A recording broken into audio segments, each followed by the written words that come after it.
Bonjour et bienvenue sur le site du podcast Histoire en série, créé et animé par Nicolas Charles et Johan Chanoir. Au programme, une analyse des séries d'hier, d'aujourd'hui et de demain par les spécialistes des questions mobilisées par nos shows préférés.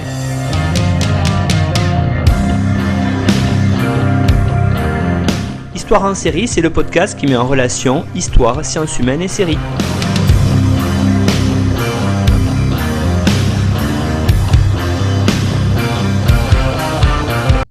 Bonjour à tous, bienvenue dans Histoire en série aujourd'hui où je reçois Anne-Florence Quérault. Bonjour Anne-Florence. Bonjour. Alors Anne-Florence, je vais tout d'abord vous présenter. Vous êtes professeure agrégée à l'UFR d'études anglophones de la faculté de lettres de Sorbonne Université. Vous êtes une spécialiste des récits de voyage. Vous avez reçu le prix de la Société d'études de la littérature de voyage anglophone, la SELVA, pour votre thèse de doctorat. Donc une version remaniée de votre thèse qui porte sur le récit que la proto-féministe Anna Jameson a publié de son voyage au Canada en 1838 et d'ailleurs en préparation aux presses universitaires de Sorbonne Université. Vous avez également coécrit de nombreux ouvrages de préparation au concours du CAPES sur les thématiques du voyage et du parcours initiatique et publié des articles sur les récits de voyage féminins. Anne-Florence, aujourd'hui, on va se retrouver pour présenter la série Stargate SG1, série dont vous allez tout de suite nous faire la présentation et peut-être aussi nous donner les grands traits narratifs. Oui, absolument. Donc, la série Stargate SG1, SG1 en anglais, est issue et fait partie d'une franchise et donc qui a été créée à la suite du film de Roland Emmerich, Stargate, donc du même titre, en 1994, dont les interprètes peut-être les plus connus étaient Kurt Russell et James Spader. Et donc, elle a été développée pour la télévision, d'abord avec Stargate SG1 en 1997. Donc, une série qui a rencontré un grand succès puisqu'elle a été diffusée pendant 10 ans, ce qui était à l'époque le record de longévité aux États-Unis pour une série de science-fiction. Et puis, donc jusqu'en 2007. Et puis, elle a aussi suscité 2 spin-offs, donc Stargate Atlantis et Stargate Universe.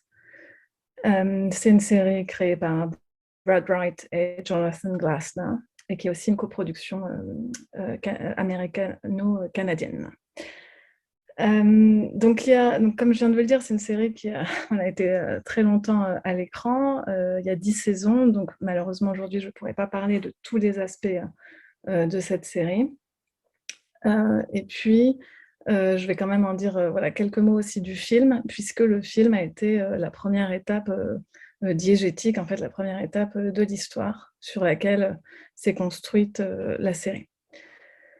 Alors, dans le film Stargate, le point de départ, c'est la découverte en Égypte d'une structure qui ressemble à une porte et sur laquelle il semble y avoir des hiéroglyphes. Bon, il s'avère ensuite qu'il ne s'agit pas d'hiéroglyphes, mais de signes de constellation, et que cette porte est en fait une porte des étoiles, donc Stargate en anglais, et qu'elle permet de voyager dans l'espace, disons pour l'instant, et de se rendre sur une planète. Donc une équipe est constituée pour explorer, et donc c'est là qu'on a 2 personnages qui sont introduits, qui seront repris dans la série, colonel O'Neill et puis Daniel Jackson, qui est l'égyptologue, archéologue, linguiste de service. Donc ils découvrent sur cette planète qui ressemble fortement à l'Égypte, ou en tout cas à une vision de l'Égypte ancienne, une population opprimée, qui est en fait opprimée par un extraterrestre qui a une apparence humaine, mais qui se présente comme un dieu à ce peuple. Et s'ensuivent toute une série, plein de péripéties. Et à la fin, évidemment, les gentils terriens l'emportent, repartent sur Terre, mais Daniel Jackson, qui est tombé amoureux d'une autochtone, reste sur place. Et O'Neill dit que l'accès a été détruit, que ce n'est plus une menace. Voilà, fin de l'histoire. À la suite de ça, premier épisode, donc épisode pilote de la série Stargate SG1, dont l'intrigue se situe à peu près 1 an après la fin du film. La porte, on voit donc dans une dans une base militaire cette porte qui semble désaffectée, qui est quand même surveillée par quelques soldats américains. Et puis, tout à coup, elle s'actionne, des personnes entrent dans la base et tuent une partie des militaires présents et kidnappent une femme. Et donc, ça se donne en fait le coup d'envoi pour réactiver l'exploration par le biais de cette porte des étoiles.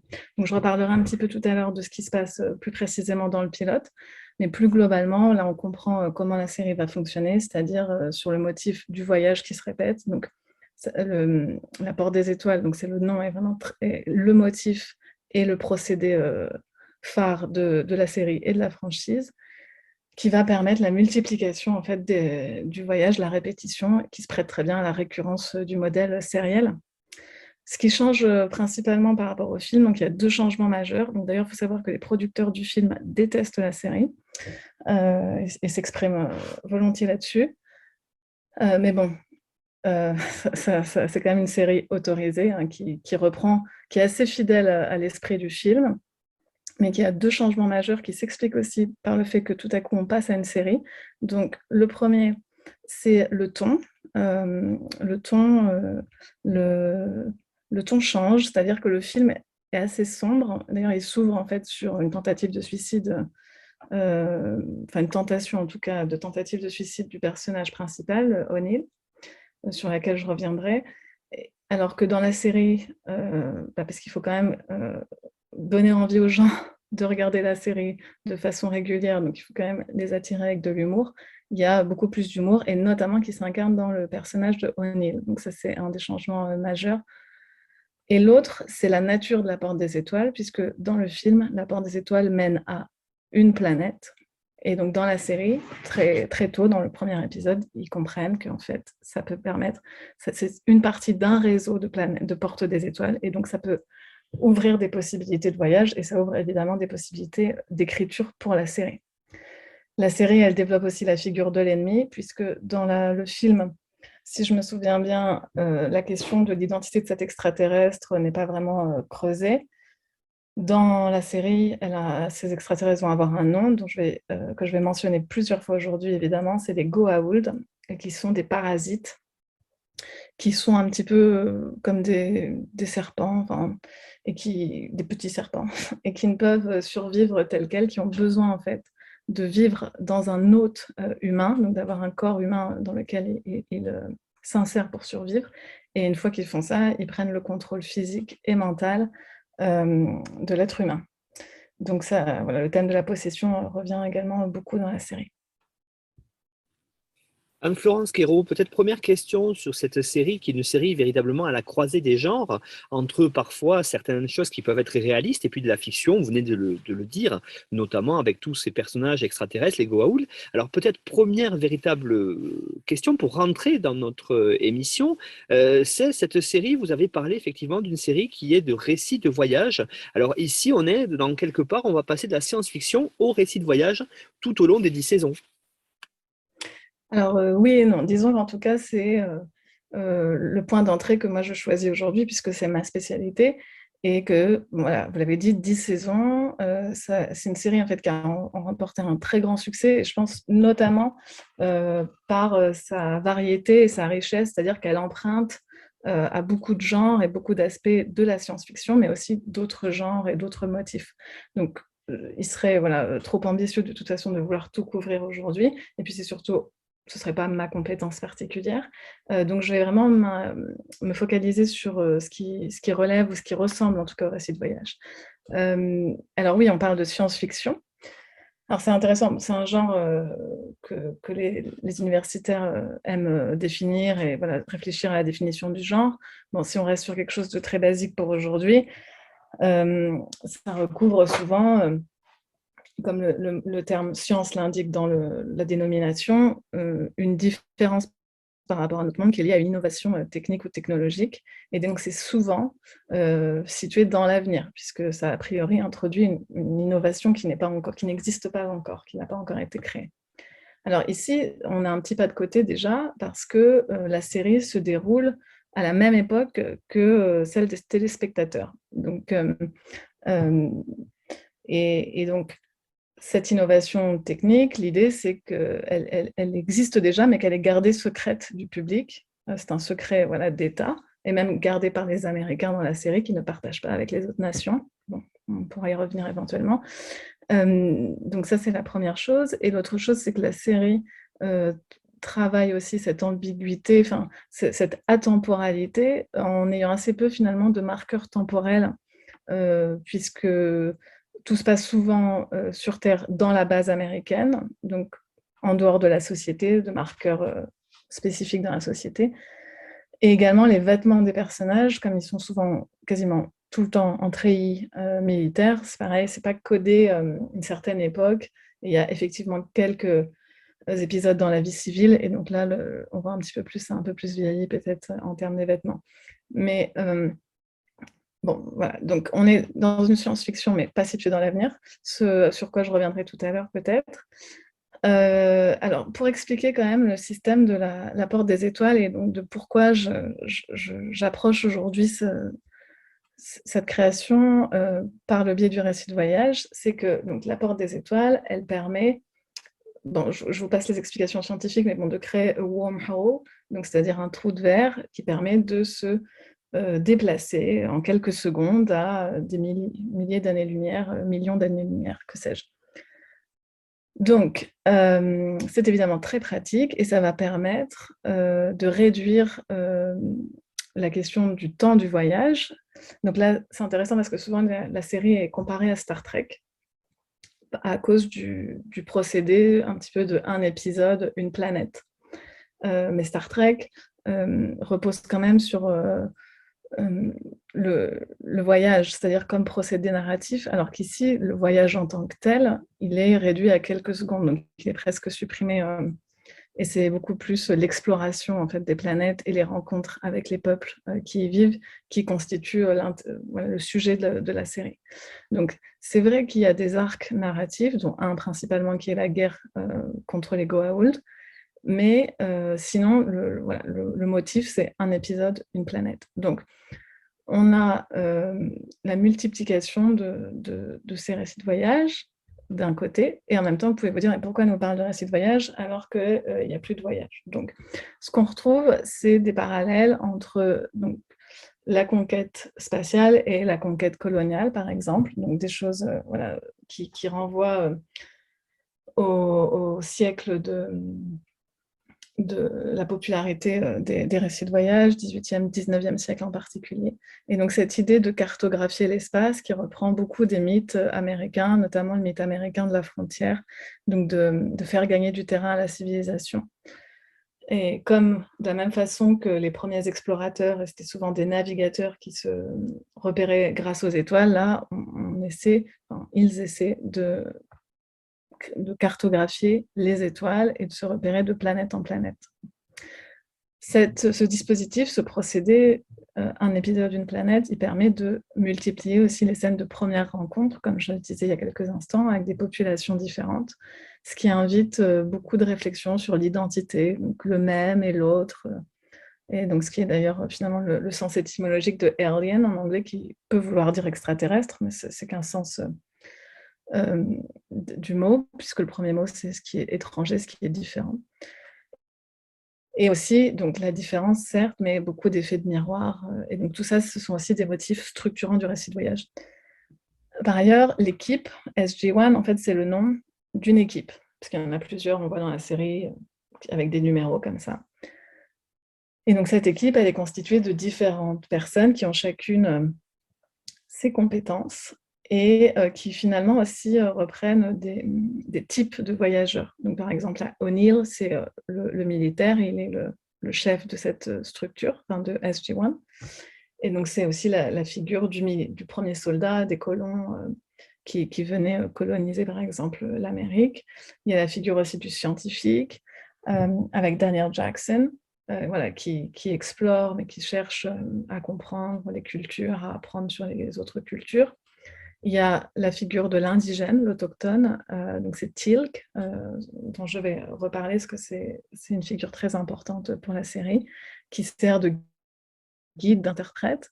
Et puis il y a une femme, parce qu'il fallait, pour aussi dans une perspective commerciale de vendre la série, une femme, mais qui n'est pas qu'une femme. Donc ça, c'est Samantha Carter, qui est d'ailleurs souvent appelée Sam par les personnages, donc un prénom androgyne, et qui est donc une militaire de carrière, mais aussi une astrophysicienne, et qui est en fait quelque part la personne la plus intelligente de l'équipe, qui les sort souvent de mauvais pas.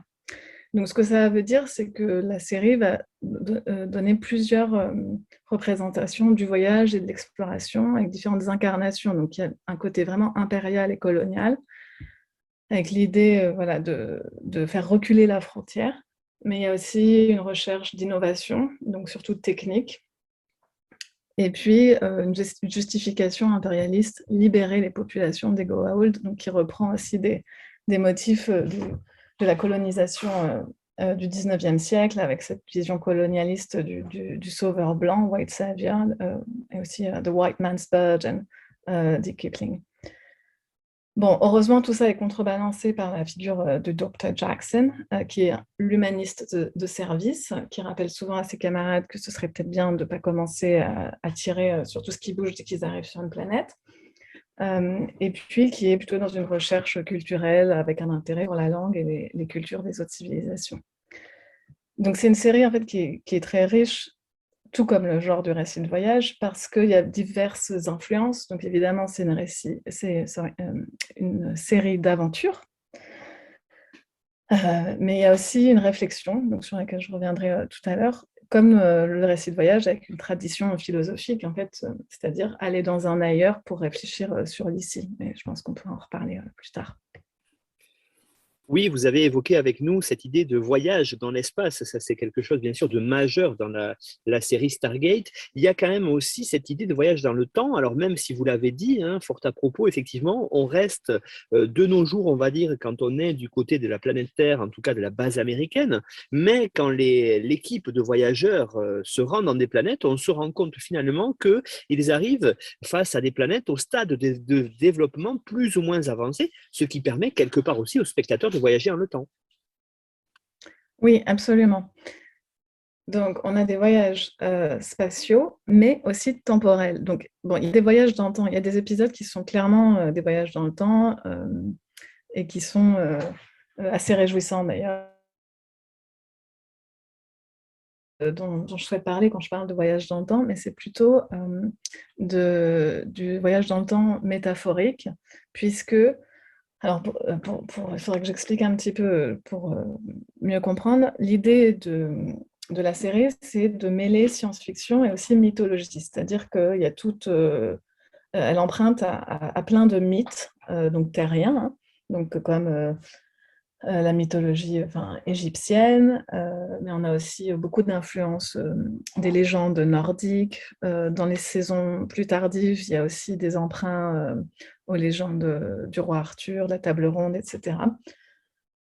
Donc, bon, ça mélange beaucoup de choses. La base de l'intrigue, c'est de dire que les Goa'uld sont des extraterrestres qui sont très très méchants et qui, donc, comme ils ont besoin des humains pour survivre, font une espèce d'élevage en fait d'humains, et que à la base tous ces humains venaient de la Terre et que ils les ont disséminés un petit peu dans la galaxie pour en avoir toujours sous la main, comme c'est très pratique. Et puis, pour mieux les contrôler, donc ils leur ont fait croire qu'ils étaient des dieux grâce aux avantages technologiques dont ils disposaient, ce qui donnait l'impression qu'ils réalisaient des miracles. Et donc, en fait, tout le propos de SG-1, c'est de dire que nos mythes, en fait, sont hérités de ces extraterrestres et des mensonges qu'ils ont communiqués aux populations qu'ils opprimaient.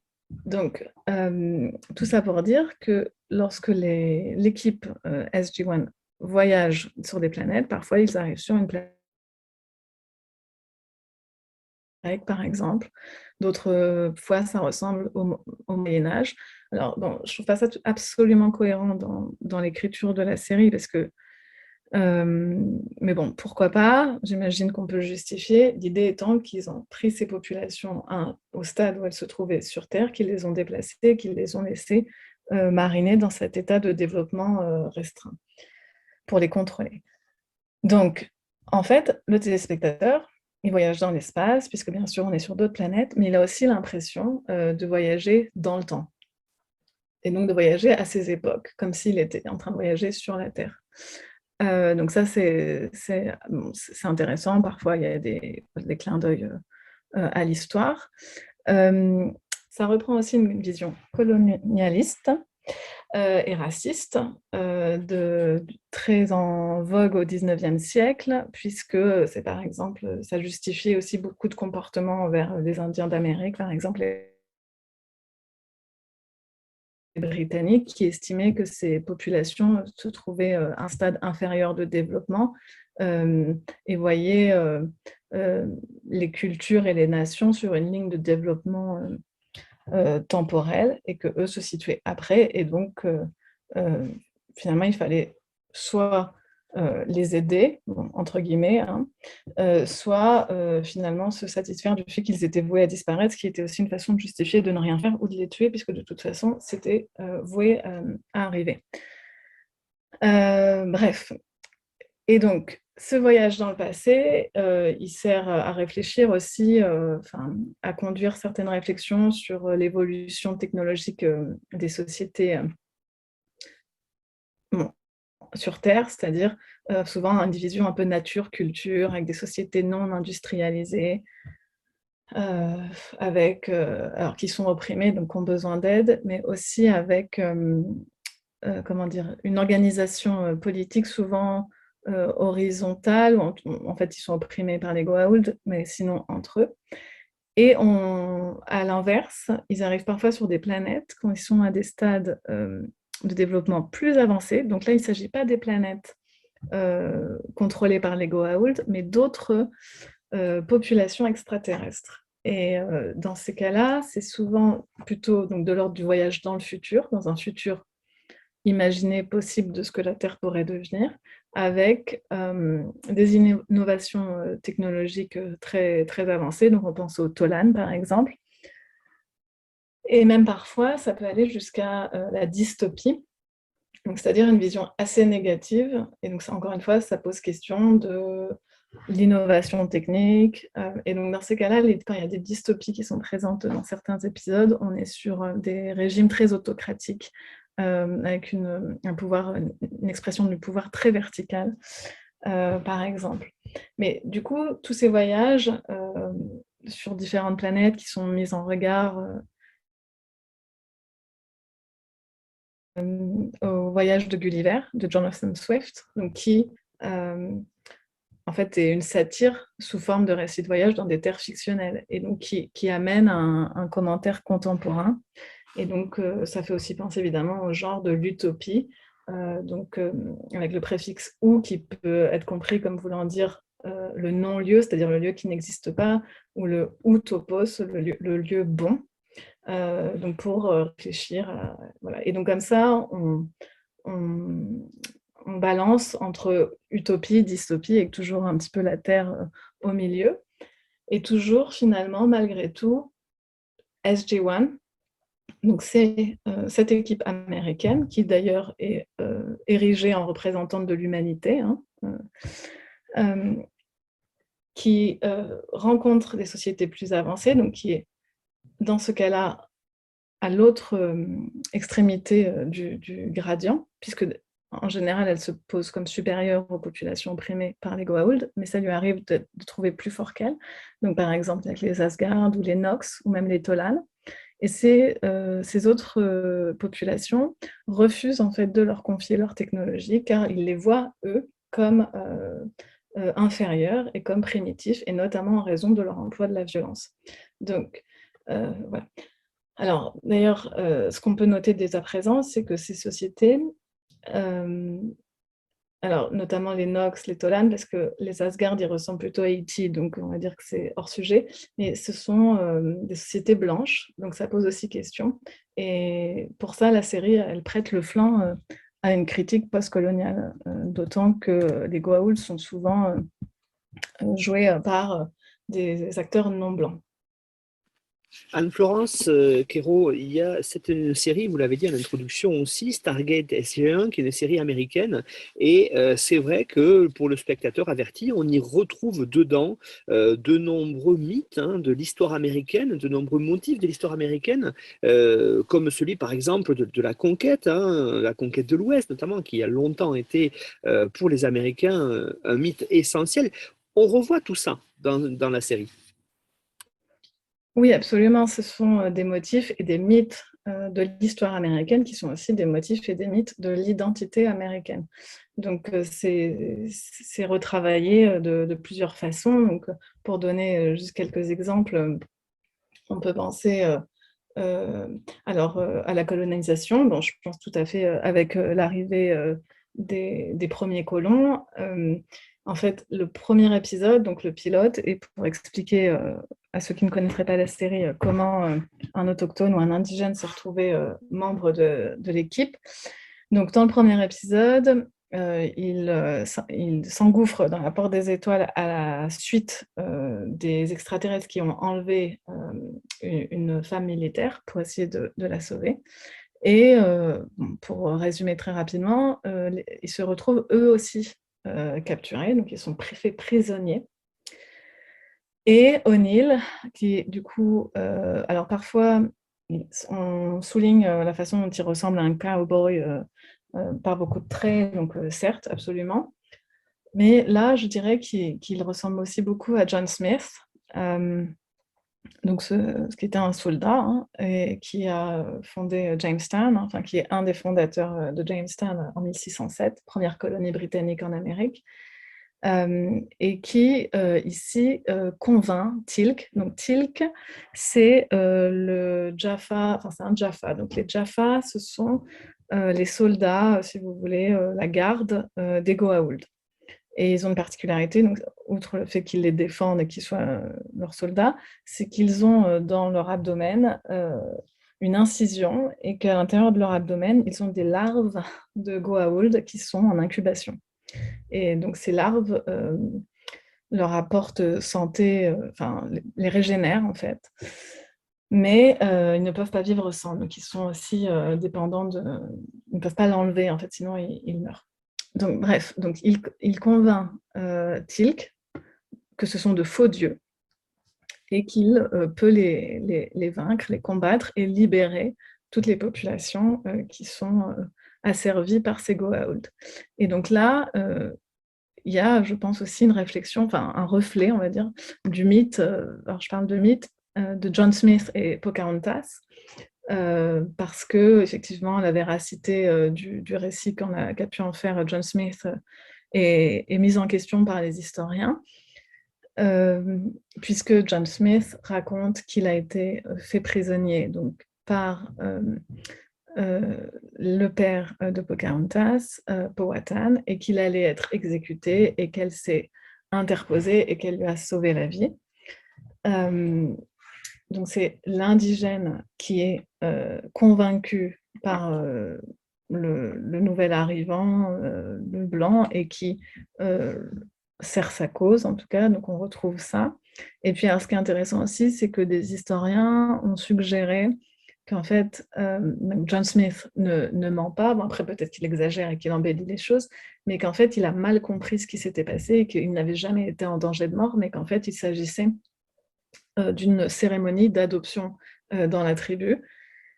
Alors, donc ça, c'est aussi intéressant parce qu'il y a des parallèles à faire avec, comment dire, l'insertion du Goa'uld dans les hôtes humains, puisque là, au moment où ils sont faits prisonniers, ils courent le risque d'être choisis pour devenir l'hôte d'un Goa'uld. Et donc, quand le Goa'uld prend un hôte, il prend aussi le contrôle de cet hôte, et donc l'humain garde la même apparence, mais a changé intrinsèquement, puisqu'il est contrôlé mentalement et physiquement par ce Goa'uld. Donc ça rappelle aussi cette peur des colons et cette peur des empires, que leurs membres soient transformés en fait par les populations qu'ils pourraient rencontrer. Donc ça, c'était souvent résumé en anglais par l'expression « going native ». Donc l'idée que si on passait trop de temps par exemple, en Inde, on allait adopter les us et coutumes, les vêtements, et donc perdre sa britannicité, en fait, être contaminé quelque part. Donc là, on retrouve un petit peu quelque chose de cet ordre, avec O'Neill qui libère Teal'c, qui le convainc. On a aussi des motifs comme ça, beaucoup de choses qu'on trouve au XIXe siècle avec les Premières Nations, puisque Daniel, il épouse une indigène, Shahareh. On a aussi beaucoup de personnages qui tendent un peu vers la figure du bon sauvage, hein, c'est-à-dire qu'il y a quand même cette dichotomie entre les bons Goa'uld et les méchants Goa'uld, parce que oui, donc révélation, plus tard on découvre qu'il y a donc des symbiotes, donc des Goa'uld, mais qui ne sont pas méchants, qui ne prennent pas d'hôtes, qui ne soient pas consentants, qui s'appellent la Tok'ra. Donc il y a un peu cette opposition, les gentils Goa'uld, les méchants Goa'uld, comme les nations européennes ont pu le voir avec les nations indiennes, selon qu'elles servaient leurs intérêts ou non, donc les gentils indiens, les méchants indiens. Voilà, d'autres motifs, c'est la conquête de l'Ouest, donc ça, vous en avez parlé. Bon, ça, c'est vraiment fondateur, c'est vraiment très, très important dans tout ce qui est conquête spatiale pour les États-Unis. C'est toujours l'image de la frontière, en fait. Donc il y a la frontière, on voit bien que c'est une limite entre deux choses, mais ça, je parle de la frontière telle qu'elle a été théorisée par Frederick Jameson Turner, donc à la fin du 19e siècle. Et donc là, ça devient un concept vraiment américain, qui est d'associer la progression de la civilisation sur la nature sauvage, donc wilderness en anglais, à une américanité, donc à une identité américaine. C'est-à-dire que la conquête de l'Ouest développe pas des qualifications, mais des traits qui sont considérés comme vraiment américains. Donc, par exemple, l'indépendance. Voilà. Et donc ça, c'est ce mouvement vers l'Ouest, comme vous l'avez dit. Et donc là, on le reprend avec l'idée d'aller toujours plus loin dans l'espace, de découvrir toujours plus de choses. On retrouve aussi donc, quelque chose qui est un petit peu différent, mais qui est dans la même idée, c'est l'idée d'une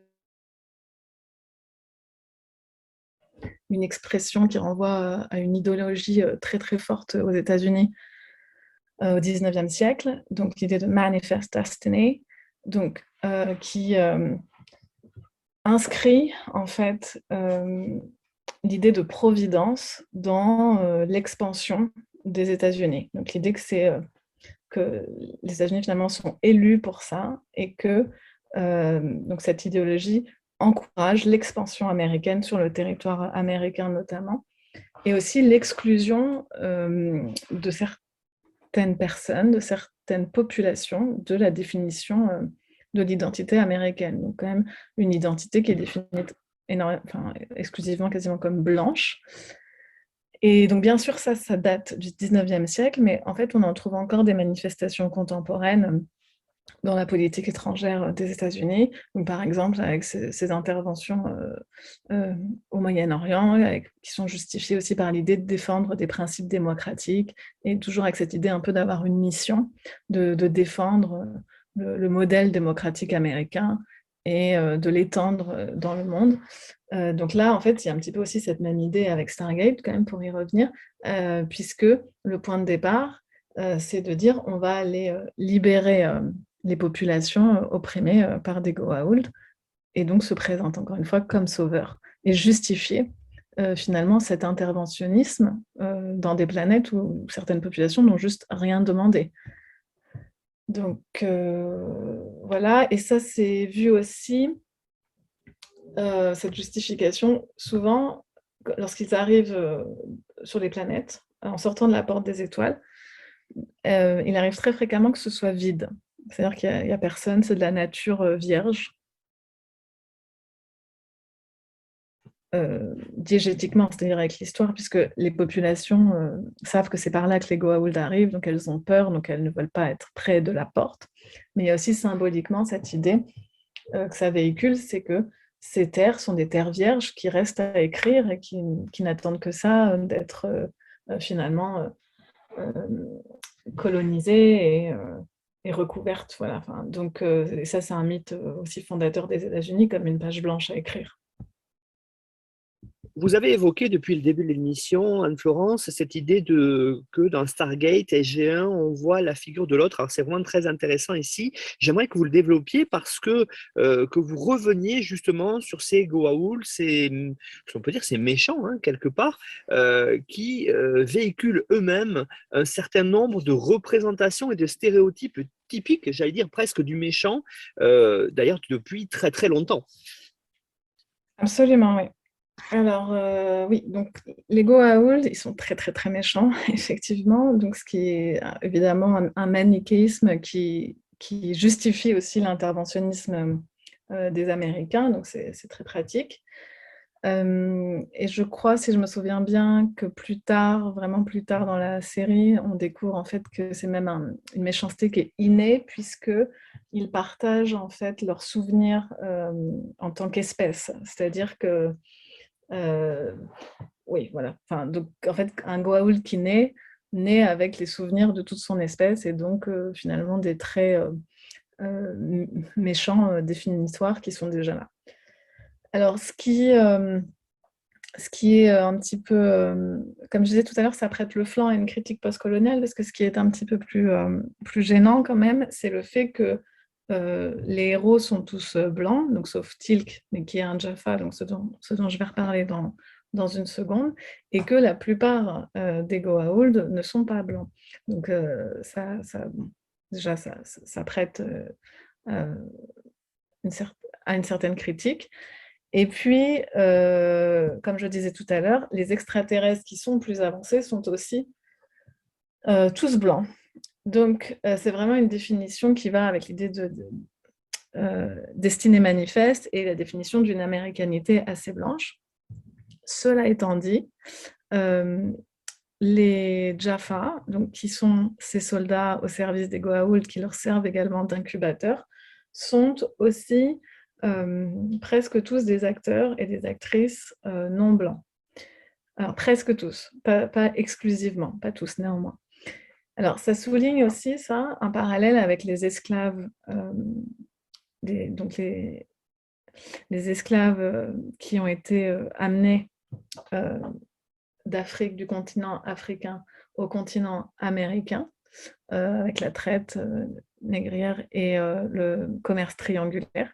Et donc là, il y a un parallèle évidemment très, très fort entre ce que les Goa'uld font et ce que les esclavagistes faisaient, puisqu'ils déplaçaient des populations de la même façon et qu'ils les assujettissaient, et puis qu'ils prenaient le contrôle de leur corps qu'ils utilisaient comme bon leur semblait. Donc, il y a ce sous-texte sur l'esclavage aux États-Unis, l'histoire de l'esclavage, et qui sert la rhétorique de la libération qui est présente dans la série.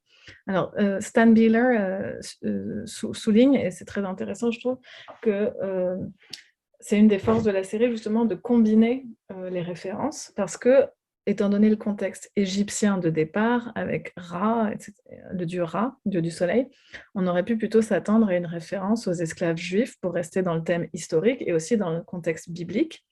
Mais là, les créateurs choisissent plutôt de combiner les références pour donner plus de résonance à l'histoire américaine. Alors, cela étant dit, donc ça c'était au sujet des Jaffa. Les Goa'uld, c'est des méchants stéréotypés. Et comme ils sont souvent joués par des acteurs qui ne sont pas blancs, ça reprend en fait le motif de l'autre, donc de celui qui est différent, qui est diabolisé. Donc souvent aussi avec une certaine animalisation, c'est-à-dire qu'ils sont du côté de la pulsion, de la violence et de l'égoïsme, tandis que les blancs, ce sont ceux qui sauvent et qui font preuve d'humanité. Donc c'est des images quand même aussi très fortes, notamment dans le pilote, puisque c'est pas vraiment repris par la suite, mais dans le pilote, c'est quand même assez violent dans la représentation de l'insertion du Goa'uld dans un hôte, en l'occurrence une hôtesse, c'est-à-dire la femme de Daniel Jackson, Shari, qui est choisie, malheureusement, pour son plus grand malheur, pour porter un Goa'uld. Et là, dans une espèce un simulacre de cérémonie, je ne sais pas, elle est vraiment déshabillée, donc elle est complètement nue, et à ce Goa'uld qui est inséré à l'arrière de la tête, mais qui figure vraiment une représentation de viol, hein. Donc ça, c'est aussi la menace qu'on fait planer sur les autres, en général, qui vont violer nos femmes, la femme blanche qui est vulnérable, qu'il faut protéger et qui sert aussi à justifier euh, une démarche de colonisation. Ouais. Euh, alors après, on trouve aussi d'autres clichés qu'on retrouve, des stéréotypes qu'on retrouve dans les récits de voyage, surtout du 19e siècle, c'est-à-dire que les autres, donc ils sont très méchants, mais ils sont aussi très beaux. Donc il y a une exotisation de l'autre, parce que ces Goa'uld, je crois que je l'ai évoqué tout à l'heure, ils permettent aussi à leurs hôtes d'être en bonne santé et de vivre longtemps. Donc ils ne vieillissent pas, ils n'ont pas de traces de vieillissement. Et puis les autres sont choisis pour leur beauté et leurs attributs physiques, ce qui fait que tous les Goa'uld en fait sont très beaux. Il y a aussi une infantilisation des populations qui sont opprimées et qui sont souvent non blanches, enfin pas exclusivement, mais souvent. Donc notamment Scarra, c'est le frère de Shari, la femme de Jackson, et O'Neill lie une relation particulière avec cet adolescent. Et donc comme c'est un adolescent, ça prête aussi voilà, ça ajoute à cette idée de l'autre qui a besoin d'aide, qui a besoin d'être protégé, une vision un peu paternaliste. Voilà. C'est aussi inscrit dès le début de la série, parce que dans le pilote, Teal'c revient sur Terre après les avoir sauvés avec eux, et tout de suite, on veut le soumettre à une batterie de tests et d'expériences scientifiques pour comprendre comment il est fait, et donc notamment puisqu'il porte ce symbiote dans son ventre. Et en fait, donc ça fait penser à un marsupial, et c'est effectivement ce qui est dit en fait dans la série. La façon dont c'est amené, c'est de dire que ça ressemble à a pouch, donc comme la poche d'un kangourou, alors qu'on aurait pu aussi choisir d'autres termes pour le décrire, comme dire qu'il y a une incision ou que c'est un incubateur, enfin que sais-je. Donc, il y a cette idée d'animalisation de l'autre qui est différent. Donc ça, c'était très fréquent dans les récits de voyage également. Et puis aussi, une féminisation. Donc, l'autre, c'est aussi souvent le stéréotype de l'oriental, par exemple, au 19e siècle, c'est de dire qu'il est féminin. Donc, il s'oppose au britannique qui est viril, par exemple. Et donc là, on trouve une prolongation de ça avec le fait qu'ils portent les symbiotes, donc ils sont comme des femmes, en fait, qui porteraient un enfant. Donc ça ajoute encore à la définition du héros comme le héros blanc et masculin, et puis les autres, ils sont pas blancs et ils sont pas masculins. Donc voilà, donc ça c'est juste un point qui pose question de savoir que la blanchité, l'identité blanche devient la norme puisque les héros sont américains uniquement. Il n'y a pas, par exemple, je ne sais pas, on aurait pu imaginer qu'ils partagent cette information et que l'équipe soit constituée de représentants de plusieurs pays de la Terre, mais non. Et en fait, ça, c'est aussi intéressant d'un point de vue culturel et politique de la série, puisqu'on sait bien l'importance des représentations dans les idéologies voilà, contemporaines. Et d'ailleurs, c'est quelque chose qui était déjà très présent au 19e siècle avec les récits de voyage, qui ont, comme ça a été montré, constitué et formé les identités nationales. Donc, ils servaient vraiment à les définir ou à consolider la définition des identités nationales. Effectivement, c'est vrai que ce que vous venez d'évoquer à l'instant, d'ailleurs, ne le retrouve plus dans la série Atlantis, vous l'avez dit, où là, c'est vraiment une équipe qui est composée de gens du monde entier qui se retrouvent à gérer cette station éloignée de notre monde. Ça, c'est un préquel, on n'en parlera pas ici, mais c'est vrai que ce que vous venez d'évoquer, le préquel ne l'utilisera pas. Alors justement, moi, j'avais une question par rapport à votre spécialité hein, d'études, des voyages sur l'ici et l'ailleurs, véritablement. Ici, on a quelque chose que vous avez qualifié en anglais d'armchair travelers, c'est-à-dire de voyageurs dans leur fauteuil. Est-ce que vous pourriez développer ce concept? Oui, absolument. Alors, c'est très intéressant ce que vous avez dit sur Atlantis et d'après ce que j'ai lu d'ailleurs, ça a été fait, consciemment comme une réponse aux critiques qui avaient, été faites à SG-1 et notamment aussi, avec, l'inclusion d'acteurs en fait plus, diversifiés, plus représentatifs aussi de la population, notamment américaine puisque, heu, c'était d'abord vendu sur le marché américain évidemment, cette série. Alors, armchair travelers, oui, donc c'était une expression, utilisée pour, parler des lecteurs de récits de voyage qui voyagent par procuration depuis leur fauteuil. Donc, ça c'est lié aussi, à toute une réflexion sur, la visée un peu plus métaphorique, du récit de voyage avec la lecture comme voyage, et voilà, qu'on accompagne le lecteur, enfin, pardon, qu'on accompagne le voyageur dans ses voyages et d'ailleurs, c'est des choses qui sont souvent soulignées dans les récits de voyage, qui jouent aussi sur ça et qui parfois, par exemple, interpellent leur lecteur en disant, «Je vous imagine avec moi, nous allons faire ci», ou «Pour vous expliquer ci, pensez que c'est comme, telle chose que nous connaissons tous les 2, mais de telle façon». Donc c'est-à-dire toujours, faire référence à du connu pour introduire de l'inconnu. Et en fait, ce qui est intéressant, donc, c'est que de la même façon, avec, l'objet de la télévision, parce que donc voilà, là peut-être ça paraît un peu daté, mais en 97, on regarde sur la télévision. Je veux dire, on ne regarde pas sur son ordinateur, on ne regarde pas sur Netflix. Donc c'est lié aussi au domestique, c'est-à-dire qu'on regarde ça dans son salon. Et ouais, le fait de visionner cette série peut se comprendre, et notamment par le biais de la science-fiction, comme une façon de s'évader du quotidien, de justement voilà, voyager par procuration, comme de la même façon que quand on lisait, des récits de voyage. Donc ça, c'est ce qu'on appelle en général escapism, en littérature. Mais donc là, ce serait, l'ici et l'ailleurs, c'est-à-dire quitter l'ici pour aller ailleurs.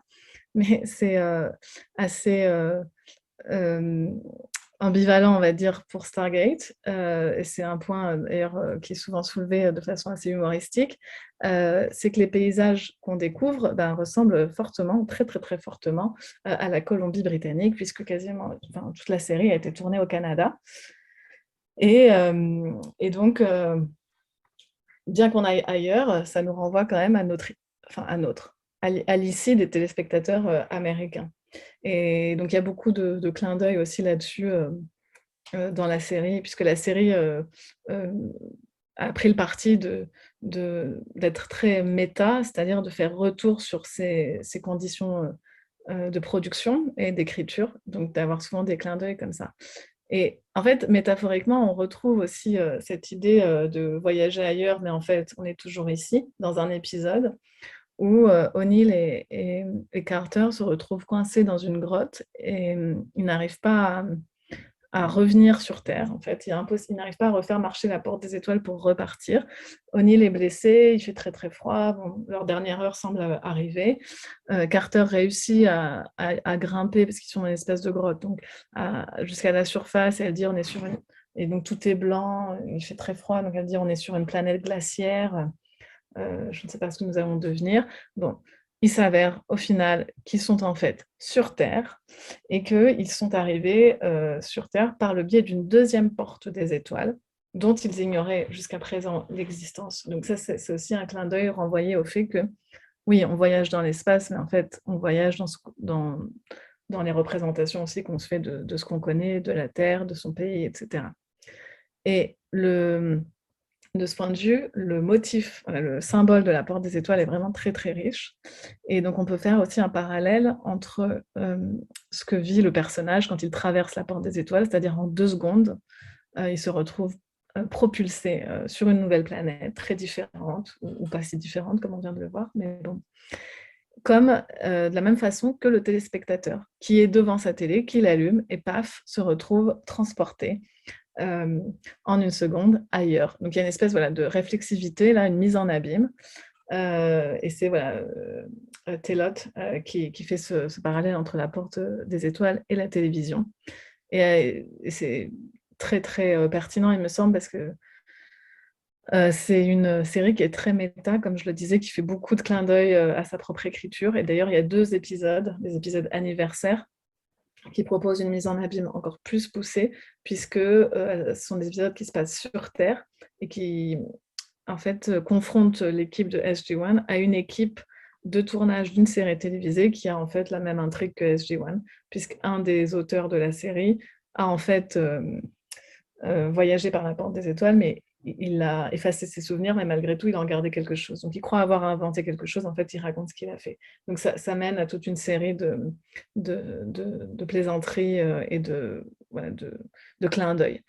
Il y a une autre lecture qui peut être faite de la porte des étoiles. Donc, ça, c'est Val Nolan qui fait ce parallèle entre l'immédiateté de la porte des étoiles qui transporte en une seconde et Internet. Donc, elle fait ce parallèle avec le système voilà, de la porte des étoiles comme celui du réseau d'Internet, et qu'à un clic, on peut découvrir de nouvelles civilisations, etc. etc. Donc c'est aussi une réflexion aussi sur le temps et la question voilà, de choc des cultures, du choc de la découverte, etc. C'est très intéressant ce que vous venez d'évoquer à l'instant, puisque effectivement, cette idée de s'évader de son quotidien dans Stargate, avec à chaque fois la découverte d'un nouveau pays ou en tout cas d'une nouvelle planète, c'est très prégnant. Et en même temps, comme vous venez de le dire, on a des points communs ou en tout cas des comparaisons, des mises en abîme aussi par rapport à de nombreux enjeux contemporains, j'allais dire sur Terre, sur notre planète, notamment par exemple, est-ce qu'on ne peut pas voir quelque part dans l'exploitation que font les Goa'uld des autres peuples, une certaine critique du capitalisme? Oui, effectivement. Alors cette critique du capitalisme, c'est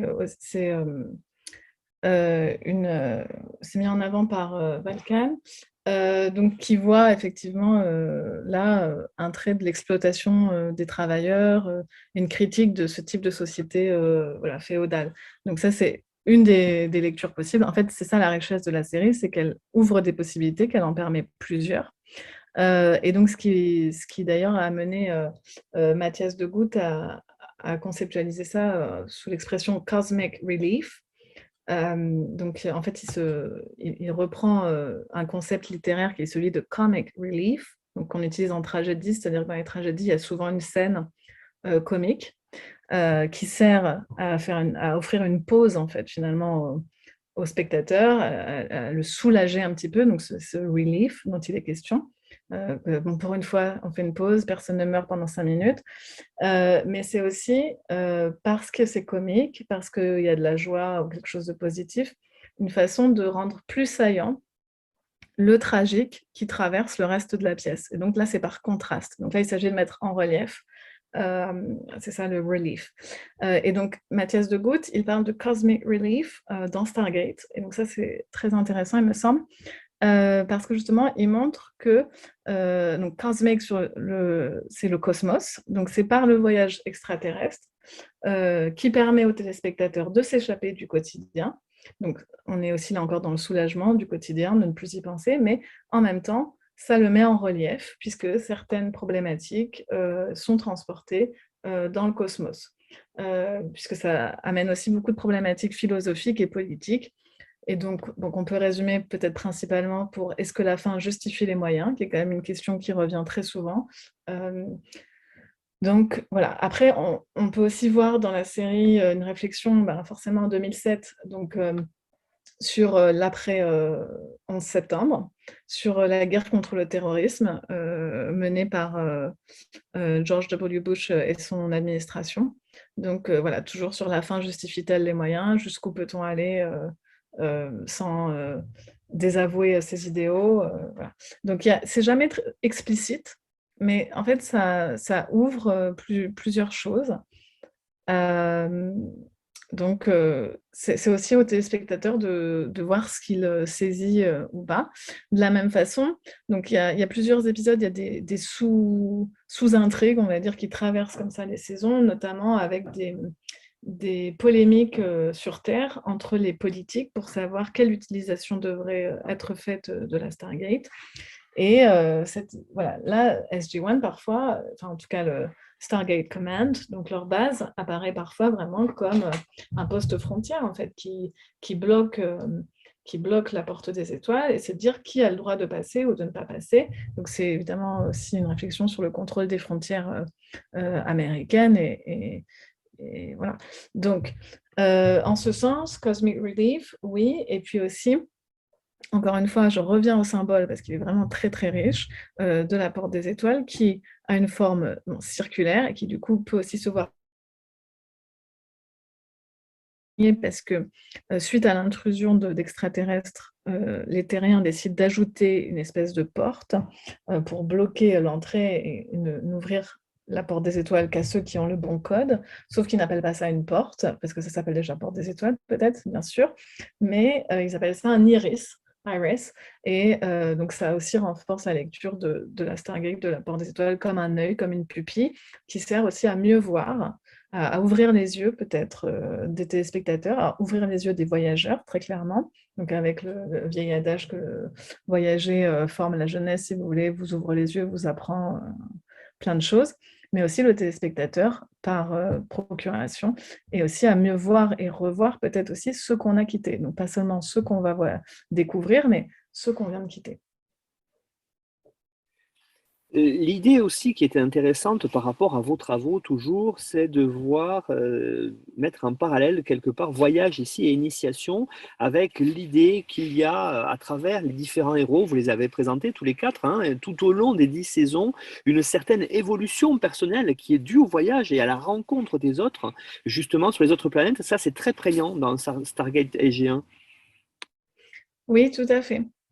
Bon, alors ça, c'est intrinsèque, je dirais, au motif du voyage, en fait, dans la littérature mondiale, enfin, vraiment à tous les niveaux. Le voyage, ça fait partie de quasiment tous les mythes. En tout cas, c'est ce que suggère Joseph Campbell, donc, qui a écrit The Hero with a Thousand Faces. Donc, là-dedans, il théorise l'idée du monomythe, donc de dire qu'en fait, tous les mythes sont la réécriture d'une même histoire avec quelques variations. Et ce qu'il identifie comme le centre, la partie qui ne change pas du monomythe, l'archétype narratif, c'est un voyage du héros en 3 étapes: le départ, l'initiation et le retour. Et l'idée que ce retour marque le retour d'un héros transformé. Donc, il y a plusieurs variations. Mais ce sur quoi il insiste, et ce qui m'intéresse aujourd'hui, peut-être parce que c'est le plus pertinent pour Stargate, c'est l'importance du seuil. Donc, il dit que dans ces histoires, il faut vraiment qu'il y ait un seuil à franchir. Donc ici, bon, c'est la porte des étoiles, hein, qui est très clairement délimitée, qui va délimiter son monde et celui de l'aventure. Et donc ensuite, bon, il y a plusieurs variations. Je n'ai pas le temps aujourd'hui de rentrer dans le détail, donc je vais pas m'étendre là-dessus. Mais ce qui est intéressant, c'est qu'il revient différent. Alors, peut-être pour donner un exemple, on peut penser surtout au personnage de O'Neill, et notamment si on part un peu en arrière au film, où en fait, comme je vous le disais tout plus tôt, il hésitait à se suicider, il envisageait de se suicider, parce qu'il a perdu son fils, qui s'est tué avec son âme de service, donc une très forte culpabilité. Et donc c'est quelque chose qui revient également dans la série, puisqu'il y a notamment un épisode en particulier qui est consacré à ça, avec une apparition un petit peu de son fils, qui est une manifestation de sa culpabilité et de tout ce qu'il n'a pas digéré, digested. Et au fur et à mesure, il va faire le deuil, en fait, faire son deuil. Donc, il y a cette évolution personnelle qui est aussi liée à son évolution, aussi au contact des autres membres de l'équipe, puisque les scénaristes ont aussi défini 4 caractères différents mais complémentaires, mais aussi différents, pour qu'il y ait matière à ce qu'il y ait des rebondissements, des péripéties, mais aussi les personnages vont évoluer au contact les uns des autres. Donc ça, c'est assez intéressant. On retrouve en fait aussi le motif de la quête. Donc ça, c'est un motif évidemment, ça c'est la même chose qui est aussi vieux que le monde. Donc eux, c'est la quête de technologie, donc de ZPM. C'est la quête aussi de sa femme pour Daniel Jackson, parce qu'au départ, c'est pour ça qu'il rejoint l'équipe, puisque Sha'areh, sa femme, a été faite prisonnière. Donc, au départ, il dit, je me donne voilà, 1 an pour la retrouver, etc. On trouve aussi une évolution qui figurait dans la série sous le thème de l'ascension. Donc, l'ascension, c'est une évolution de l'être humain qui est possible à force d'un certain temps, etc. Bon, et qui mène à perdre toute forme corporelle et à se libérer de son corps et à n'être plus qu'esprit. Et en faisant ça, on accède à toute la connaissance des anciens, voilà, qui sont un peuple qui sont ancêtres des humains, en fait. Donc il y a Jackson qui parvient à cette ascension, donc ça c'est une évolution du personnage, voilà. Mais de façon intéressante, après il décide de redevenir humain. Mais bon, ça, c'est un autre sujet. On trouve aussi en fait finalement la figuration du motif du voyage et de l'initiation, parce que Campbell souligne qu'au cours de son voyage, le héros va souvent mourir et renaître. Alors cette mort, elle peut être symbolique dans certains cas. Ah bah alors, dans SG-1, elle est très littérale à plusieurs moments, puisqu'en fait, les héros meurent à plusieurs reprises, mais sont ressuscités, et notamment grâce à la technologie Goa'uld et au sarcophage qu'ils utilisent. Donc ça, c'est d'ailleurs déjà présent dans le film. Et tout ça, en fait, c'est renforcé par l'image de la porte des étoiles, encore une fois, qui est à lire comme un motif de la renaissance, donc le fait de renaître, puisque, comme Mathias de Gucht le souligne, lorsqu'elle est activée, il y a une espèce de chatoiement du wormhole, et qui rappelle le motif de l'eau, en fait, on dirait des reflets sur l'eau. Donc ça évoque le baptême, en fait, la figure du baptême. Mais ça évoque aussi peut-être le liquide amniotique, donc bon, des choses qui font penser au fait de naître ou de renaître. Et d'ailleurs, en fait, cette figuration de l'eau, bon, je reviens un peu en arrière, mais ça me fait penser à ça, elle fait aussi penser à la traversée atlantique pour les premiers colons, enfin, avec l'idée du voyage, alors ce qui est d'ailleurs drôle parce que aussi les vaisseaux spatiaux, on les appelle des ships, donc comme des navires. Voilà. Donc, la question de l'évolution, elle est intéressante et elle se manifeste aussi parfois sur des questionnements dans certains épisodes où justement il est difficile de revenir sur Terre. Donc comme tout à l'heure quand ils sont coincés dans la grotte, ou dans d'autres cas où le dispositif ne fonctionne plus, ou pour une raison ou une autre, ils ne peuvent pas revenir. Donc il y a aussi la question de est-ce qu'on rentre du voyage, est-ce qu'on revient vraiment, ou est-ce que parfois on reste échoué un petit peu. Donc il y a aussi des figures de Robinson Crusoe par moment. En conclusion, Anne-Florence, qu'est-ce que nos auditeurs doivent retenir sur votre analyse sur la série Stargate SG-1 ? Je dirais que, alors ça faisait pas partie de mon analyse, mais que c'est une série qui peut paraître un peu kitsch, mais qu'elle a quand même beaucoup de qualités, et qu'elle est comme n'importe quel récit de voyage, en tout cas elle ouvre des horizons, et donc ça me paraît très important. Et ce qui est intéressant aussi, c'est qu'il semblerait qu'il y ait peut-être dans les tiroirs un nouveau projet, en fait une 4e série, puisqu'on n'en a peut-être pas fini avec Stargate. Amazon vient de racheter en fait toute la franchise, puisque Amazon a racheté ce mois-ci la Metro-Goldwyn-Mayer, et donc ça fait partie du catalogue. Et l'un des créateurs, Brad Wright, a écrit le pilote d'une nouvelle série Stargate, qu'il a soumis à Amazon. Donc à voir si Amazon décide de produire cette nouvelle série. Donc to be continued. Anne-Florence Quérault, merci beaucoup pour cette analyse très complète de la série Stargate SG-1. Vous avez donné une bibliographie indicative que l'on retrouve sur la page de l'émission sur notre site internet histoireensérie.com, qui permettra aux auditeurs et aux auditrices de se renseigner, peut-être d'approfondir les thématiques que vous avez évoquées dans l'émission. Alors vous retrouvez le résumé de l'émission, comme toutes les émissions d'ailleurs, sur notre partenaire nonfiction.fr. Et puis n'hésitez pas à suivre notre actualité sur les réseaux sociaux. Abonnez-vous sur Twitter ou sur le groupe Facebook Histoire en série. Merci beaucoup Anne-Florence, et puis à bientôt j'espère pour une nouvelle série, pourquoi pas sur les voyages et la science-fiction. Merci.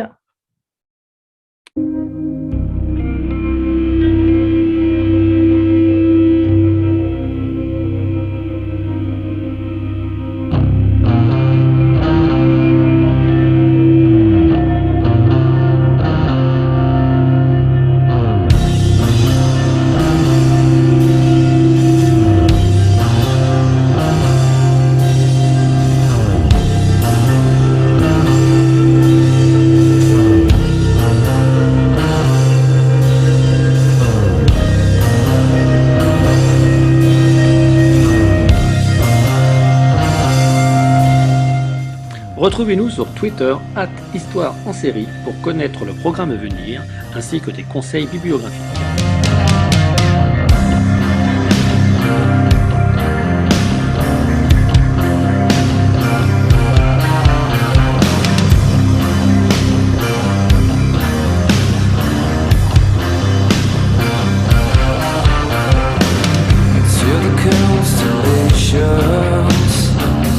Travel logistically,